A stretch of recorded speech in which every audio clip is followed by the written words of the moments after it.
You want small boats or guns? I'm your guy, but that's not this.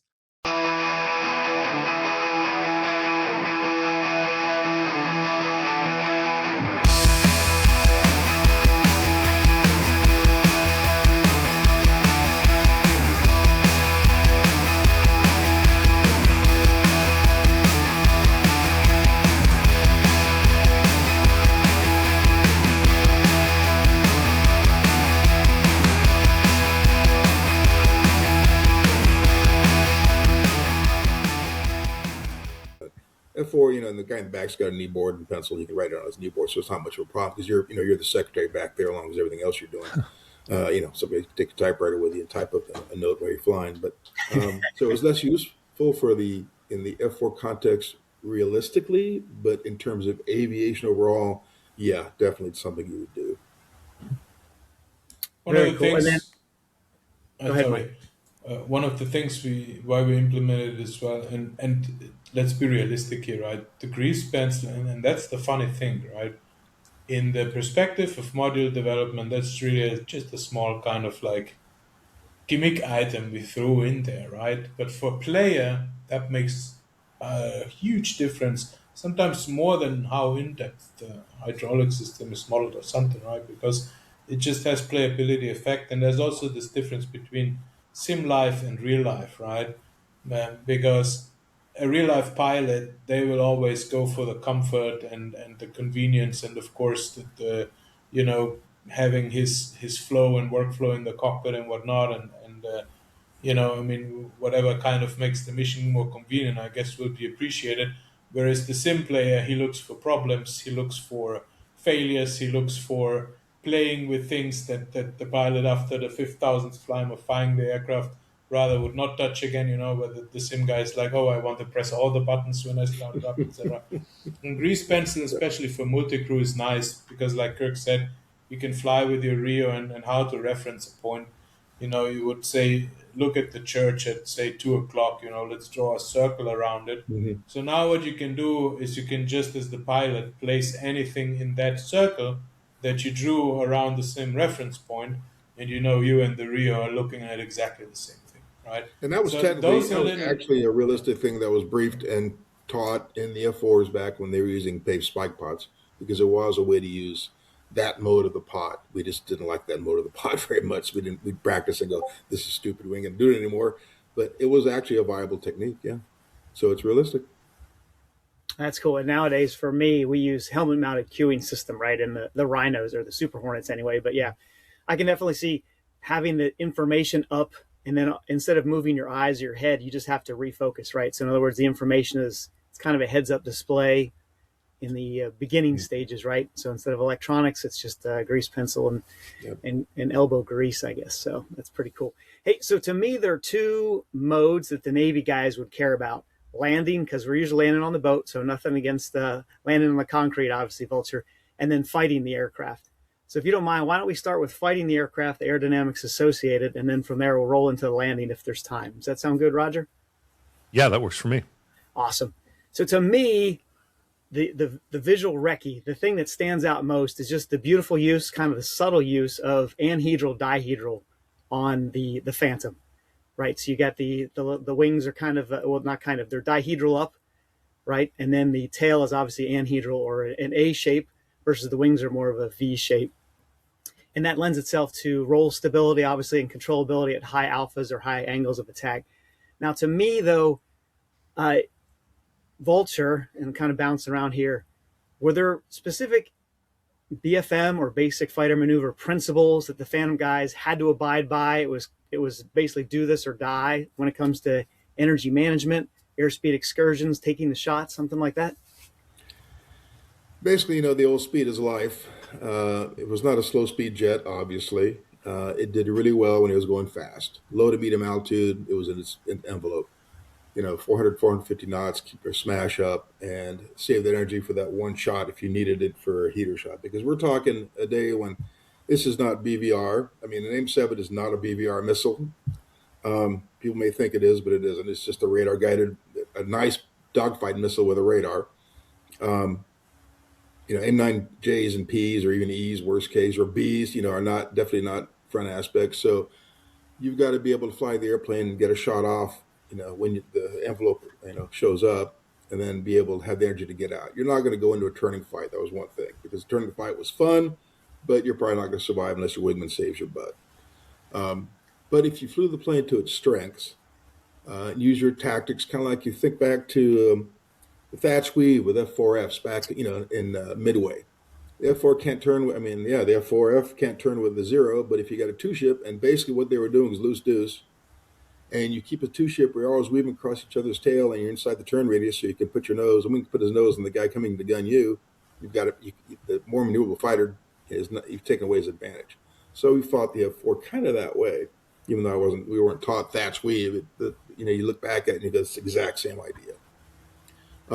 So our tactics, our intercepts are all designed to get one guy, and we could get a shot, then you'd leave and come back in the fight again. So, boom and zoom, as kids like to say. Other than that, the airplane was the last of the old school. You had to fly the jet and know how to fly an airplane jets. Then after that came, you get started getting the teen series, which are just drive them around, which are fun to fly. I'm lucky enough to get a 16 right or two, and a lot of times, doing the 15s in the various sims. And yeah, they're fun little things to fly around, but they're kind of boring, honestly. Therefore, you had to understand aerodynamics, and it was a jet where the good guy would win over a bad guy. Experience really counted. And some guys, had great hands, and they were good sticks, and they would win fights over guys who had more experience but should have been in the C-141 or something. Hmm. So, and you can go back to Vietnam to see what that led the Air Force to end up with. But anyway, it wasn't that it was hard to fly, but the airplane didn't hide anything. It had some pretty interesting aerodynamics and center of gravity issues with fuel moving around and fuel burning down. So you knew when you could feel the CG move around with the weight. You felt the trim change with the speed. Everything was always changing. It talked to you, so at high angles of attack, it would tell you, hey, this is stupid. Don't do this, or I'm going to bite you. And then if you kept on doing it, it'd say, okay, fuck you, and it bit you. Now, when they put the slats, they made that easier, so it didn't bite you as hard. It kind of just give you a little slap on the hand. Don't do that, and you'd go through your bowl face and recover if you got really into it. And Vulture, when you say bite you, are you talking aircraft departure, or what do you mean by biting, please? Yeah, well, so let's talk about the hard wings first, and get into the soft wing. Hard wing being the worst of the Navy type wing, which I flew in the seas at first in training. The hard wing jet, once you got past about 15 units, we were trained as Wizzos to put our knees together to keep the idiot in the front seat from moving the stick sideways, because it would depart the airplane, literally. And I'm talking a pretty abrupt, departure against your roll. If you put aileron into the left, you're rolling off to the right hard. And if you didn't recover immediately by stick forward, aileron to neutral, you're going to put it in a spin, then you end up pulling the drag sheet and being embarrassed.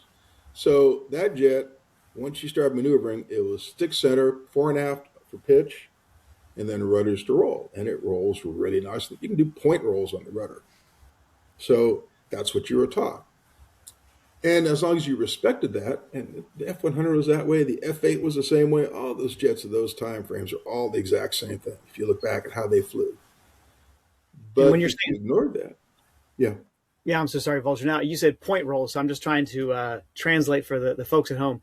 So to me, that means precise nose control with the rudders, with your feet. On the upside, we do this in the backseat too, because we get bored and you get a good pod. Yeah. You get some speed, pull up to about 15, 17 units or whatever, felt about good.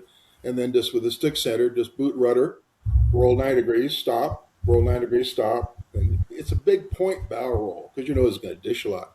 But you had enough rudder control where we could stop the aircraft pretty act. I mean, it's an air show act, but you can actually control it. So you can do reversals and you can move the airplane quite a bit as long as you kept speed and you watched your angle of attack, because you're also playing the angle of attack as you're doing these gross maneuvers with the flight controls. So it's an airplane. You had to play everything it's kind of almost like a helicopter. You have to do everything at the same time, and everything affects everything else. If you roll hard, angle of attack's going to increase. As you roll, you got to unload a bit on the jet to keep it from pitching even more than departing. So the hard wings were very pilot intensive in that you had to be careful. And if you move the aileron when you're doing a turn, which I actually did as a cadet on a backseat ride in an RF-4 and almost departed the jet to the amusement of my front seater. The jet just says, no, I'm not. It goes the other way really fast. That was killing a lot of people. So the Air Force Rather than training people how to fly it correctly, which is the Navy solution, decided we'll fix the jet because our pilots are too stupid. They're probably right. And they put the slats on it. Well, the slats made kind of toned the jet down, but it made it a little softer and sluggish and a little less crisp. The E models never flew as nice as the hard wings. The hard wing C, which is a lightweight first generation, was lighter, faster, rolled better, uh, landed a lot easier. It was all over a nicer airplane, but a more dangerous fighter because it would bite you when you're fighting, and that's not the time you need to be worrying about 2 degrees of angle of attack. So the slats fixed that problem.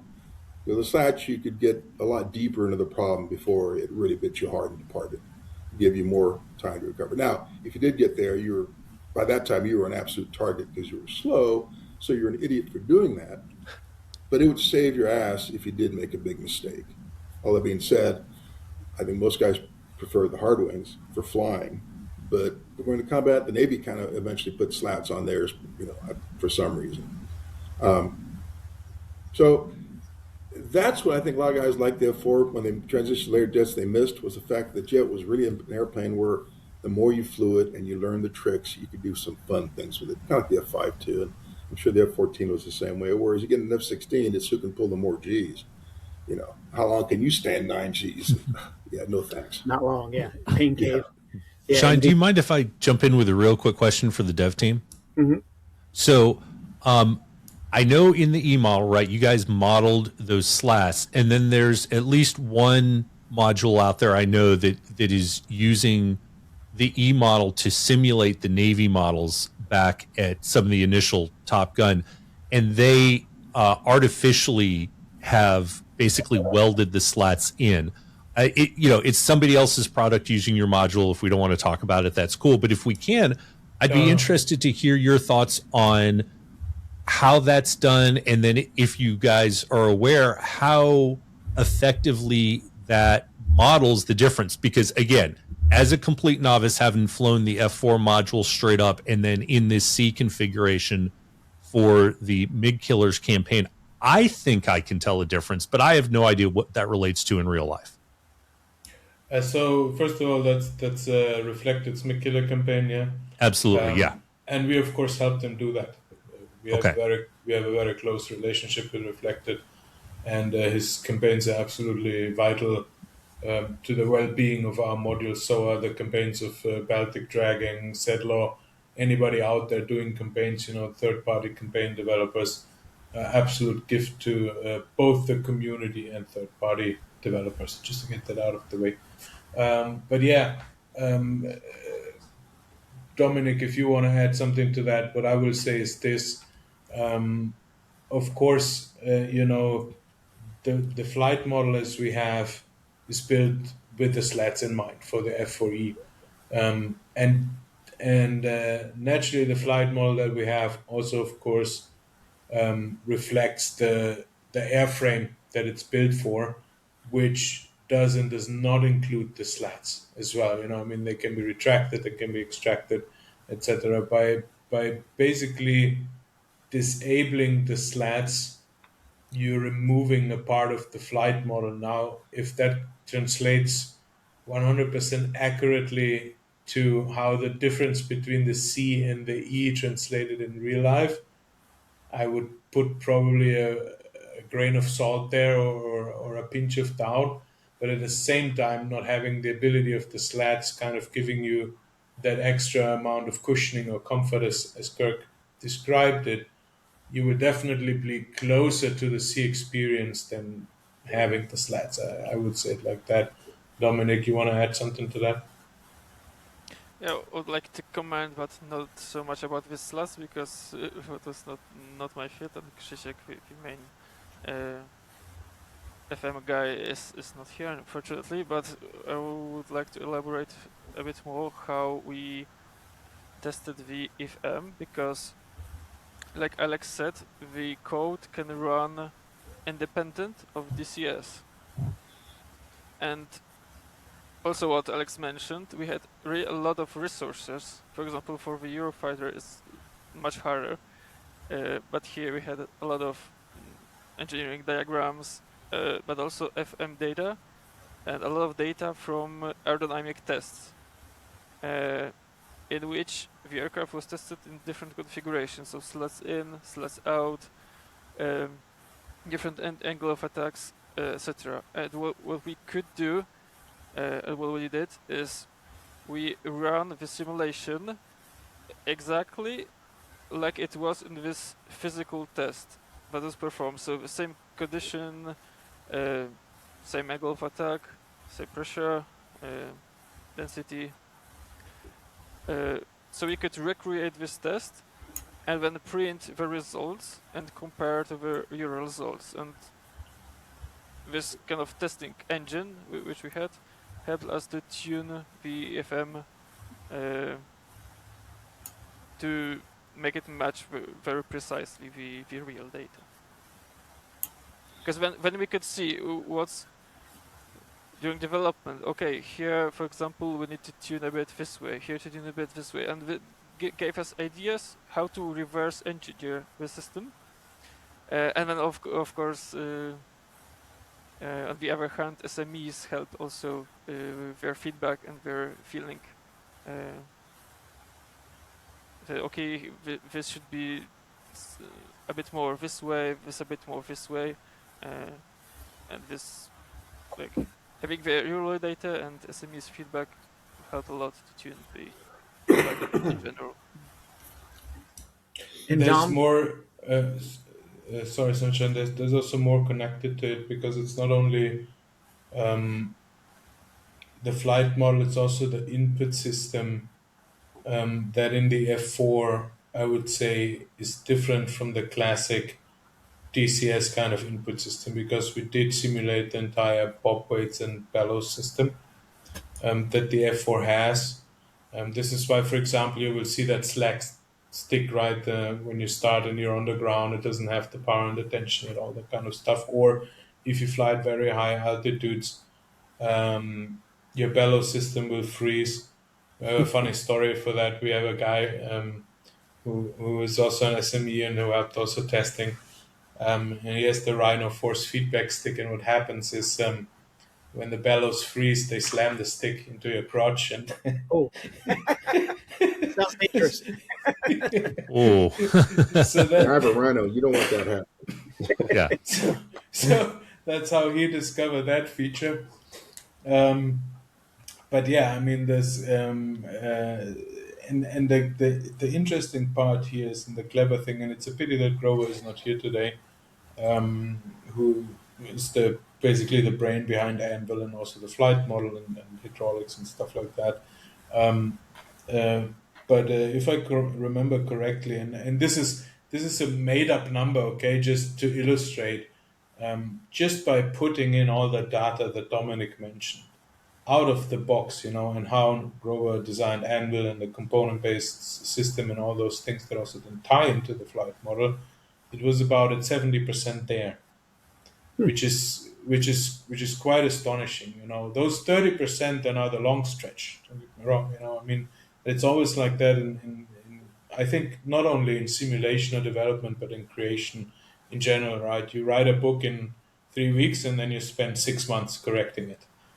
It's just how these things go. It's the same. You paint a painting, within a couple of days you're inspired, and then you start doing the minutia for months and months on end. And the same is in development. You get that initial throw, but to have it as close and as precise from the get-go, so that, for example, when Kirk got his hands on, we then really could focus on those small aspects and really go like, she's maybe 2 degrees too high on approach, stuff like that, or the flaps are pitching pitch with power is always a very one of those things we tune a lot around, and we tune a lot. We like to tune the flight model a lot in the pattern, because there's where a lot of there's one thing, of course, is simulating mag tuck, or the F4 has that kind of attribute to it that if she's fast, she should feel smooth as glass, stuff like that. And then, of course, you have to take care of that as well. But the those core characteristics of an airplane, they come, of course, to shine when you're at high AOA, banking, adjusting speeds, deploying flight surfaces, deploying the landing gear. All of those has effects, and that's really where. And the same was with the F-14. We did basically most of the flight model tuning, always connected to case ones and flying around the boat and doing the case ones, because that's really where it all shows, And like I said, it's not exclusive, but that's really where a lot of the focus then is once you get into polishing up those 30%. And by the way, I'm saying this from me witnessing that progress, right? More or less as somebody who's a bystander. Of course, I'm involved in, and I have a very good feeling by now, I would say, for flight models and the feeling for something doesn't feel just right, or despite never having flown a plane, just through all the work that we do in DCS, because I'm not a pilot, right? But you get that kind of, still you kind of feel, but you yourself are not allowed to say that, right? Because you have to get somebody like Kirk and say, I have that feeling, what do you think? And he may say, no, that's completely accurate, and you were just totally off. I will say, like, yeah, there's something about that. But he will also often then have a different reason that you may have thought is the reason for it, because, again, you don't share that insight with somebody. Either as the guy who had hands-on experience, or the developer, the programmer who really knows the stuff in the background. Yeah. Anything you want to add there, Tom? Dom? Yeah, I think that's everything correct what you said. This SME feedback gives us hints of where to look for some issues, but we need to find these issues and locate where they exactly happen. Yeah? So that's this harder part. We need to think how what caused this, and the causes can be different from what's thought at the beginning, because we have also some data that say something, and we also want to be in accordance with this data. So when something does not match, then we need to think what's the reason behind it. And for HeatBlur, when you guys incorporate SME feedback or SME feedback, are they on site with you in a room? You guys are face to face? Is this all remote via logs? And how does that work, please? The personal dynamics of it. Kirk, I'll let you answer that. Okay, well, it was basically almost, it was literally a matter of getting the all done kind of on Discord or on different websites for the data. I'd get a word that they got a new load coming out and what's on the load that's changed and what to look for. I'd fire to my trainer and, stick it in it. I got a pretty good rig because it's my hobby now. And try it out and come back and bitch about everything that, I didn't like. And we'd repeat that process until I didn't bitch too much. And then they'd find some other stuff to piss me off about. But again, that's what I did for 20 years for industry. So turning around and doing it for fun was, even better, because what you can do, you can't fire me. I'm not getting paid, so I can really say whatever I want to say. But it was really kind of a very iterative process, and flying the jet over and over again. And as it evolved, seeing which way it's going and kind of saying, okay, I need a little of this. We did a lot of time in the pattern, like Dominic said.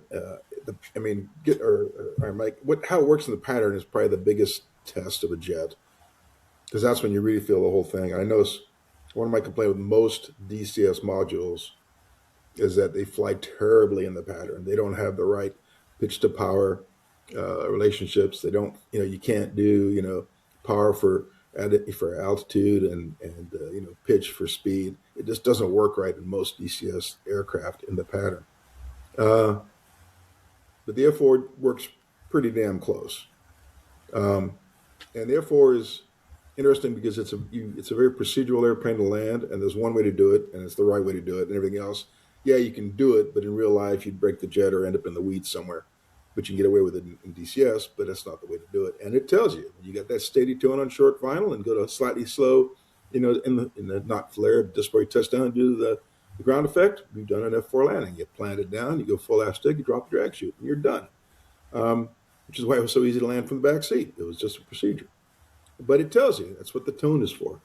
and you fly it correctly at the speeds and then the altitudes and everything else, and it flies like the jet. And I got to say, with a force feedback stick, um, it was surprising how realistic it became. I mean, I'm just every time I jump on it, I'm just shocked. Just things like this. The stick is initially really, I mean, you have inertia, but there's no real feedback. And as you go fast, it's a two-handed jet when you're really honking on it. But then it goes back to when if you're doing a high yo-yo or you're up in a scissors. If you're in the tree, you may be back to a stick that's got almost no pressure because it's that bellows controls so much. So it captures that change of how the jet flies based on speed very well.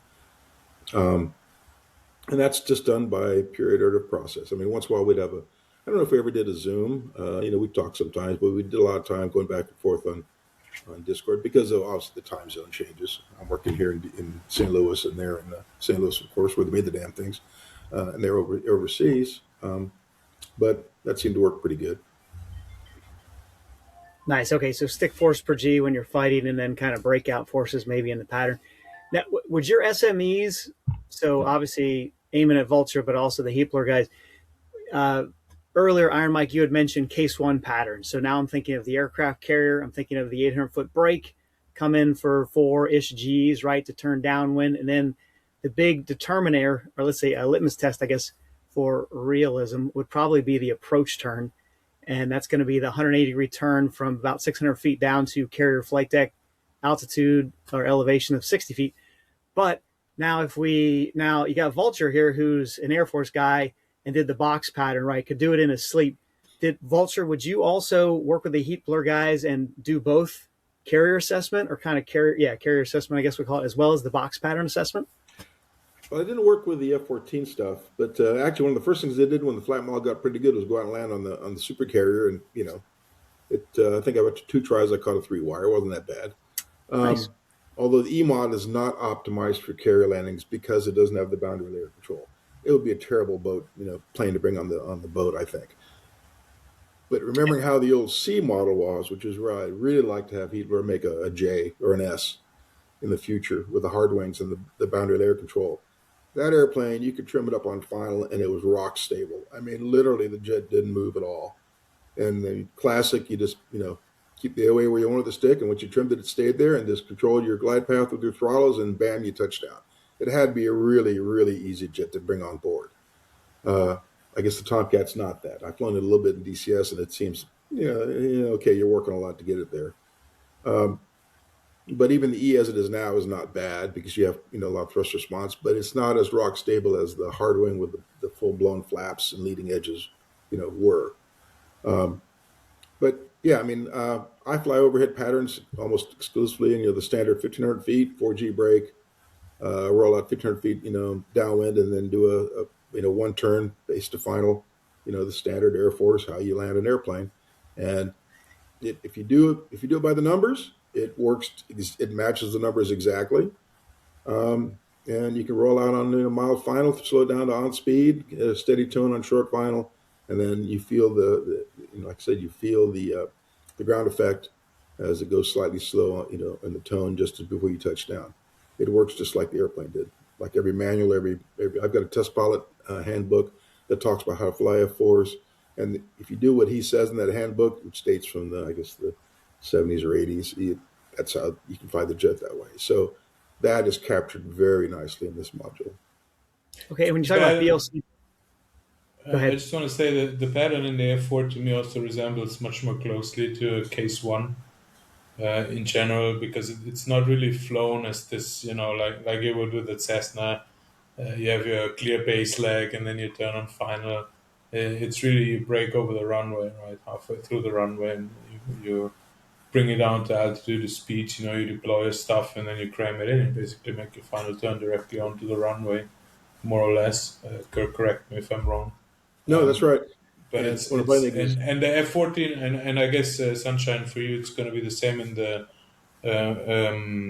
Hornet. I guess you guys also fly your approaches like case ones to not lose that skill, right? And the F-14 guys did that as well. So even if we did pattern testing on land, we still mostly treat it like case ones because, again, these maneuvers are where you break out really the characteristics of an aircraft, and where you really see if you're trimming.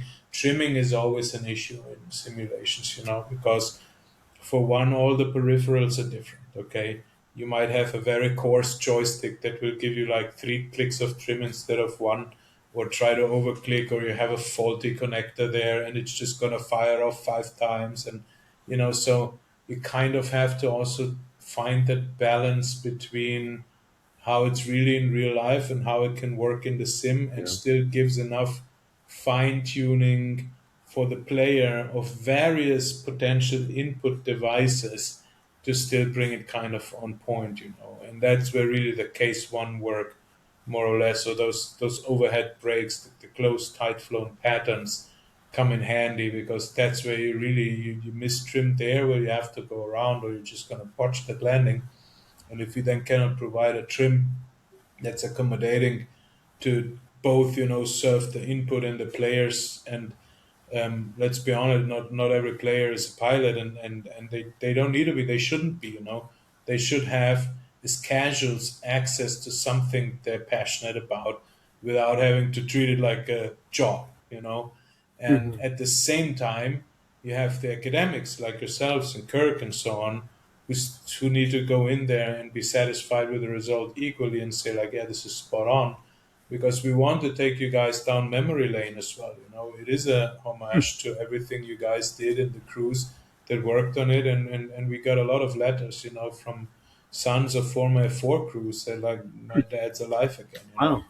That's a level of reward that no money or anything in the world can replace. And so this is the two things that we want to make approachable to people who don't have the chance to experience that in real life for whatever reasons, maybe the life choices at the time, or be it asthma. Like a friend of mine, I know he would be an absolute ace as a fighter pilot, but he cannot because he was born with asthma. Yeah, stuff like that. So DCS allows these people to experience something, and we want to give them the experience as close as possible. But we need to keep in mind it's either in a VR headset or on a 2D screen. It has a joystick. There's no G forces. I mean, there's great things like butt kicker and sim shaker. We can attach to a chair, and now we get all the 6-dimensional freedom kind of sim chairs, which are really great and up and coming. But not everybody can afford a $2,000 chair just to fly a simulator. And some people, especially younger guys, and for me that's also very important, is to reach the young audience, to inspire them to go beyond the sim and become really aviators, because that's also what the sim is meant to do, is to inspire people to seek out aviation, be that at a young or an older age. I still plan on doing my pilot license. I haven't gotten around to it yet, but it's a bucket list item, and it's one of the things I will do before I leave this earth, And so, and sims kind of do that. And that's really the great thing that we have. And yeah, long story short, to get back to the flight model tuning. So those are all the things you kind of have to keep in mind. There's always also a little bit of dispute we're having with the SMEs when it comes to all the visual rattling and buffeting and stuff, because we slightly overdo it in comparison to real life, right? And it's like our F-14 pilots were like, man, it's Grumman Iron works for a reason, okay? It doesn't shake that much. But we had to argue, you need to translate that lack of G-forces and forces and feel to something that feels haptic on a 2D screen. And so you have to be somewhere between the 100% realistic and 130% completely unbelievable range. Depending on what it is, you need to cleverly settle on where on that scale you put it. But I think that's one of the great things about the F4 and the F14, and also the Wigan, is that you get that kind of visually slash haptic feedback from the sounds, from the buffeting, the rattling, and the thing, that you can read the energy state of your aircraft without having to look at the instruments, And the more you fly, the more you also get a feel for that. You get a feel for your muscle memory, where you're pulling the stick, how much G will you be pulling, how fast will you be going. And that lets you develop a great flying skill in flight simulators without really feeling the G forces or the the lift or the drag that is put on your aircraft or the bank or whatever, the centripetal forces, doesn't matter, I mean, it's kind of there translated on screen. So those are sometimes the points also where SMEs will say, no, it wasn't like that. And then we have to say, but we'll still do it.